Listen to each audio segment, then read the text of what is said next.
असल तो बच्चों का प्रोग्राम नहीं था। अचानक जब मैं सहारनपुर गया तो मालूम हुआ खैरत मौलाना कादिर साहब, खलीफा मजाज जनाब हजरत मौलाना मुफ्ती मुकर्रम हुसैन साहब संसारपुरी रहमतुल्लाह अलैह, उनकी आमद की खबर सुनी तो मुझे बहुत खुशी हुई और मैंने सोचा कि क्यों ना जब वो इस सरजमीन पर आ रहे हैं, असल मकसद उनका हाफिज साहब मरहूम की ताज़ियत है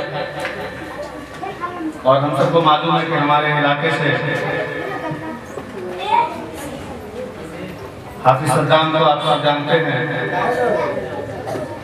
और हाफिज साहब जो बचपन से मुझसे जुड़े हुए हैं और बल्कि कुछ लोग तो ये कहते हैं कि अब सगा भाई है, ऐसा लगता है। और जब ये मदरसे से आते थे तो बिल्कुल आना जाना, पारा का सुनाना, तालीम से जुड़ा रहना, ये तमाम चीज़ें थी। यहाँ तक के इनका घर 17 नंबर रोड में है, वहाँ वक्त कम गुजरता था, इधर ज़्यादा वक्त गुजरता था। इस ताल्लुक से मुझे बहुत दर्द हुआ, बहुत गम हुआ उनकी वफ़ात के बारे में सुनकर। जब मैं पटना जा रहा था मेरी हिचकियाँ नहीं रुक रही थी।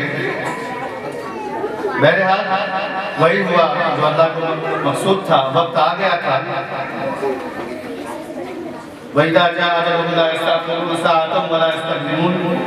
जब मौत का वक्त आ जाता है तो एक सेकंड भी आगे पीछे नहीं होता है। बहरहाल जिस सब्र के पहाड़ के साथ उनके वालिदैन ने यहाँ पर पेश किया अपने आप को, हाफिज सद्दाम ने खुद इस हौसले के साथ उस गम के वक्त में अपने आप को पेश किया है, उससे मुझे हौसला मिला। और ऐसा मालूम हो रहा था कि इल्मी घराना हो, गांव में जो भी देखने जा रहे हैं उनके आंख से आंसू जारी है। एक गम का माहौल था। हजरत मौलाना गयासुद्दीन नौमानी साहब जो जनाजे में बात कर रहे थे, उनको मालूम है कि यहाँ जनाजे में 2 मिनट से ज़्यादा कोई बात करे तो आवाज़ें आने लगती है। कह रहे हो गया, बस बहुत तकरीर हो गई, तकरीर करने का वक्त नहीं है यहाँ पर। लेकिन जनाब नाजिम साहब लगभग 10 मिनट से ज़्यादा बोल गए और किसी की जुबान से कोई आवाज़ नहीं थी। इस तरह का गम था हमारे समाज में और आज भी लोगों के दिलों में गम है उनके लिए। अल्लाह से दुआ करें अल्लाह उनकी मग़फ़िरत फरमाए। अब मैं हमारे मुर्शिद हज़रत मौलाना मुफ्ती अब्दुल रशीद साहब कासमी नाज़िम मदरसा जामिअतुस सालिहात जो मखसूस लड़कियों का मदरसा चलाते हैं और माशाअल्लाह बहुत अच्छी तालीम होती है, मैं उनसे गुजारिश करूँगा, बल्कि मेरे हर वक्त मेरे साथ हर मशवरे में मेरे साथ रहते हैं।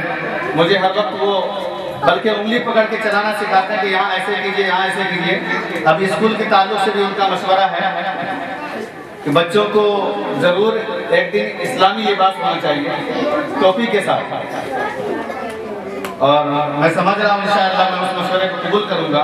मैं उनसे गुजारिश करता हूँ कि वो भी अपने तासुरात पेश करें। इसके बाद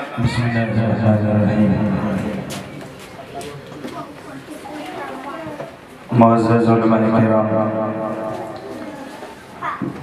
बिलख़ुसूस तशरीफ़ फरमा सहारनपुर से तशरीफ़ लाए हुए मेहमान मुकर्रम हज़रत मौलाना मुफ्ती अब्दुल कादिर साहब कासमी, मोहतमिम मदरसा तालीमुल कुरान सहारनपुर, और हमारे बड़े मोहसिन और इस इलाक़े के बड़े आलिम हज़रत मौलाना मोहम्मद फ़ारूक साहब मज़हरी नाज़िम मदरसा रहमानिया ननकार, और जनाब हाफिज़ गयास साहब नौमानी मदरसा इस्लाहुल मुस्लिमीन के नाज़िम आला मौलाना फ़िरोज़ साहब नौमानी नाज़िम कुल्लियत कुल्लिया फातिमा ज़हरा और दीगर उलमाए किराम, अहबाब सामईन, आज बोलने का वक्त नहीं है, सुनने का वक्त है। हमारे दरमियान में एक बड़े मुतदय्यिन फाजिल आलिम मौजूद हैं और वो इस गम के मौके से तशरीफ़ लाए हैं, हमें खुशी बांट रहे हैं, फरहत बख्श रहे हैं। इंशाअल्लाह हम उनकी इल्मी रूहानी गुफ्तगू से मुस्तफ़ीज़ होंगे।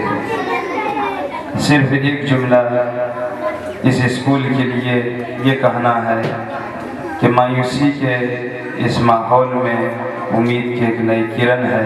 अल्लाह ताला इसको खुश रखे, आबाद रखे, फलता फूलता रहे, चमकता दमकता रहे और हम सब इसके हाथ पाँव बने। व आखिर दावाना अनिल हम्दुलिल्लाहि रब्बिल आलमीन।